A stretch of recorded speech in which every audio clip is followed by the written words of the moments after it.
दोस्तों, बंदर पॉडकास्ट में आपका स्वागत है, जहां यूपीएस की तबीयत खराब है। अगर तो यूपीएस ने भी साथ छोड़ दिया।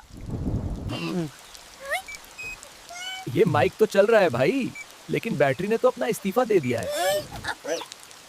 बाप रे, ये कौन है जो बिजली के बिना भी चमक रहा है? ये हैं सोलर बाबा। इनकी बैटरी कभी लो नहीं होती। क्या मैं फिर से चार्ज हो सकता हूँ?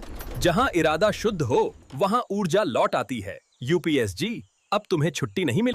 वाह बाबा, अब तो बंदर पॉडकास्ट भी सोलर पावर्ड हो गया।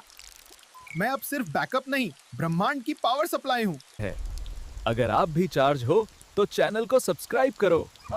मैं भी चला सूर्यलोक चार्ज होने के।